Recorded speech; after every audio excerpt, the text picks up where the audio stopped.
Le roi Grey, craint de tous et auréolé de nombreuses conquêtes, gouvernait son royaume d'une main de fer. Son monde, extrêmement avancé sur le plan technologique, reposait sur la puissance, la domination et l'autorité absolue. Mais un jour, sans avertissement, Grey meurt brutalement. À sa surprise, la mort n'est pas une fin. Il se réincarne sous la forme d'un nouveau-né nommé Arthur, dans un monde totalement inconnu, radicalement différent de celui qu'il a quitté. Il conserve cependant l'intégralité de ses souvenirs, de son expérience et de son esprit d'ancien roi. D'abord profondément décontenancé par son corps d'enfant et son champ d'action extrêmement limité, Arthur découvre peu à peu une réalité qui lui était étrangère, la chaleur d'un foyer familial. Il grandit aux côtés de ses parents, Alice et Reynolds, et fait l'expérience d'un lien affectif sincère, loin de la solitude et de la froideur qui ont marqué son ancienne vie. Très tôt, Arthur se plonge dans les livres présents dans la maison afin d'assimiler un maximum de connaissances sur ce nouveau monde. Il apprend que la contrée est divisée en plusieurs royaumes, chacun étant rattaché à une race bien précise, les elfes, les nains et les humains. Il découvre également l'existence de la magie, totalement absente de son ancien monde, mais qu'il rapproche instinctivement du Ki, une énergie spirituelle capable de décupler les capacités physiques. L'usage de la magie se divise en deux grandes pratiques. Certains l'utilisent pour renforcer leurs capacités internes et physiques, à l'image de son père Reynolds. D'autres manipulent le mana de manière externe, afin de lancer des sorts, comme sa mère Alice, qui possède des talents rares de guérisseuse. En secret, Arthur commence à s'entraîner à former son propre noyau de mana, étape indispensable pour devenir lui-même un utilisateur de magie. Il réussit cet exploit dès l'âge de 2 ans, un âge extrêmement précoce comparé à la norme. L'énergie libérée lors de cette percée est si violente qu'elle dévaste une partie de la maison familiale. Conscients du talent exceptionnel et du potentiel hors norme de leur fils, ses parents décident de l'envoyer suivre un véritable cursus magique dans la ville de Xyrus. Refusant de se séparer de lui, ils choisissent de partir tous ensemble. Pour ce voyage, ils rejoignent l'ancien groupe d'aventuriers auquel appartenaient autrefois Reynolds et Alice, qui acceptent de leur servir d'escorte. Mais en chemin, le groupe est attaqué par des bandits. Malgré leur résistance, ils se retrouvent rapidement en difficulté face au surnombre des assaillants. Au cœur du combat, Reynolds révèle à Arthur que sa mère attend un deuxième enfant. Conscient du danger imminent, il confie à son fils la mission de prendre la fuite avec elle et de la protéger coûte que coûte.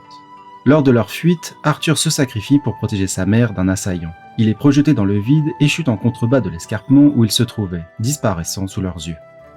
Arthur reprend finalement conscience étendu au sol. Face à lui se tient une mystérieuse créature du nom de Sylvia. Elle se présente comme une alliée et le rassure rapidement. Sa famille a survécu à l'attaque et a quitté les lieux depuis plusieurs jours. Sylvia soigne ses blessures, le nourrit et veille sur lui pendant sa convalescence.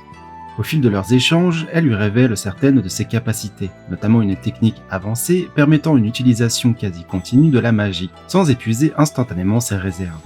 Impressionnée par le potentiel d'Arthur, Sylvia lui propose de lui transmettre une partie de son savoir, à une condition bien précise, qu'il utilise ses enseignements pour protéger ceux qui lui sont chers. Peu de temps après, un être semblable à Sylvia parvient à la retrouver dans sa grotte. Un affrontement s'engage. Sylvia révèle alors sa véritable nature en prenant l'apparence d'un immense dragon blanc. Mais malgré sa puissance, le combat tourne progressivement en sa défaveur.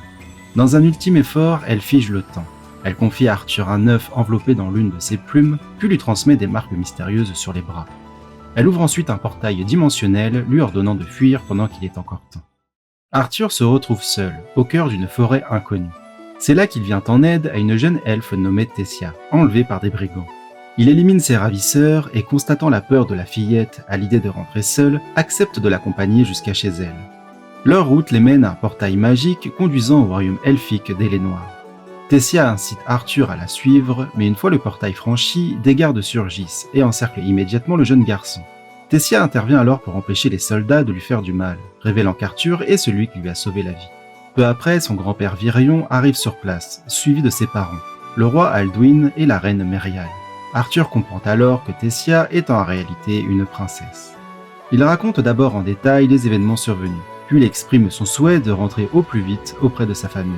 Le roi Alduin lui apprend malheureusement que le portail reliant Noirs au royaume humain ne s'ouvrira qu'une fois tous les 5 ans, lors d'un événement bien précis. Virion évalue alors Arthur, perçoit immédiatement son potentiel exceptionnel et lui propose de devenir son disciple. Il le conduit ensuite auprès d'une puissante mage, grâce à laquelle Arthur peut revoir ses parents et les rassurer. Durant 3 années, Virion entraîne Arthur sans relâche. Le vieil elfe lui enseigne que la magie repose sur les éléments, et que chaque race possède des affinités naturelles plus ou moins marquées avec certains d'entre eux.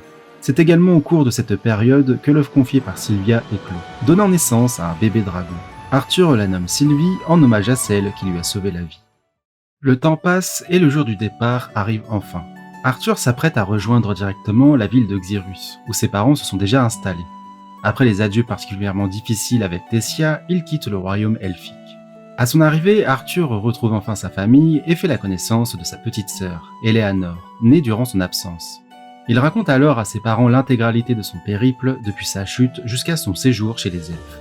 Peu après, Arthur fait la connaissance de la famille Elstea, pour laquelle son père travaille désormais. Il rencontre ainsi Vincent et Tabitha, ainsi que leur fille Lilia. Lors d'un repas, Vincent propose d'inscrire Arthur à l'Académie de magie de Xyrus, la plus prestigieuse du continent. Arthur décline poliment et demande qu'on lui laisse un peu de temps, souhaitant d'abord profiter de son retour auprès de sa famille. Lilia laisse de son côté éclater sa frustration face à l'enthousiasme de son père, consciente de ses propres difficultés à éveiller sa magie. Arthur l'aide alors à débloquer son mana, lui permettant d'éveiller enfin ses capacités magiques. Peu de temps après, les Elstea invitent la famille d'Arthur à une soirée organisée dans leur maison d'enchères. De nombreux invités sont présents et parmi eux les invités d'honneur, le roi Blaine Glider et la famille royale. Le père d'Arthur est chargé d'assurer la sécurité de l'événement.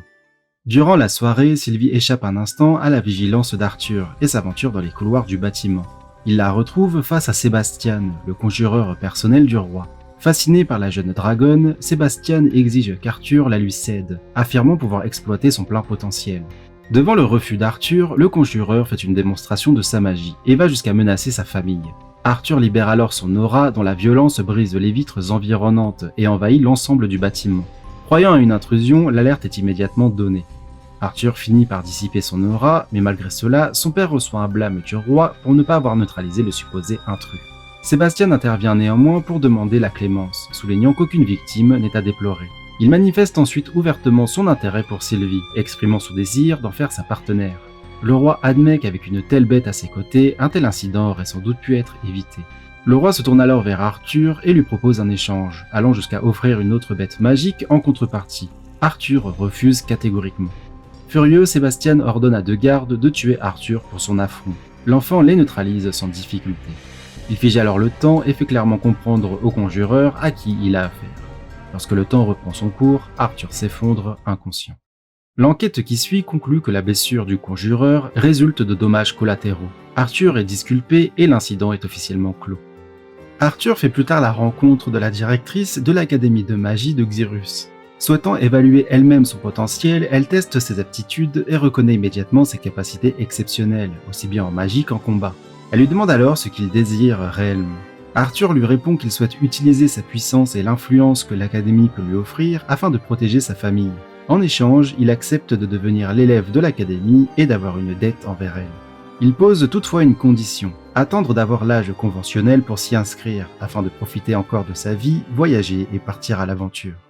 La directrice accepte, lui demandant simplement d'en discuter avec ses parents avant de conclure un contrat officiel. De retour à la maison, sa mère s'oppose fermement à son départ. Pour la rassurer, Reynolds propose que leur fils soit accompagné. Reynolds demande alors à ses anciens compagnons qui accepteraient de l'escorter. Jasmine se porte volontaire. Avant son départ, Arthur se rend chez Vincent afin de lui demander une épée pour le voyage. Celui-ci lui ouvre l'armurerie familiale et le laisse choisir librement. Aucune des armes ne retient son attention jusqu'à ce qu'il remarque au sol ce qui semble être un simple bâton. Il découvre qu'il s'agit en réalité d'une étrange épée dissimulée dans un fourreau particulier et décide de l'emporter avec lui. Arthur continue de vivre auprès de ses parents jusqu'à l'âge de 9 ans, puis se prépare enfin à partir avec Jasmine et Sylvie. Elle le conduit d'abord à une guilde affiliée à l'Académie de Xyrus afin de faire évaluer son rang d'aventurier. Souhaitant rester discret après l'incident impliquant la famille royale, Arthur dissimule son identité et se fait appeler Note. Il rencontre Caspian, le directeur de la branche locale de la guilde, qui se charge personnellement d'évaluer Arthur. À l'issue du test, celui-ci est classé aventurier de rang B. Arthur et Jasmine reprennent ensuite la route. Au cours du voyage, elle lui confie son passé. Issue d'une famille réputée pour avoir engendré de puissants mages, tous spécialisés dans l'élément feu, elle n'a jamais manifesté le moindre talent pour cet élément. Considérée comme une ratée par les siens, elle a finalement fui sa famille. Pendant ce temps, Tessia observe discrètement l'évolution d'Arthur à l'aide d'une boule de cristal, s'énervant de le voir constamment entouré d'autres filles. 2 années s'écoulent. Sous le nom de Note, Arthur se forge une solide réputation parmi les aventuriers locaux, poursuivant sa route aux côtés de Jasmine.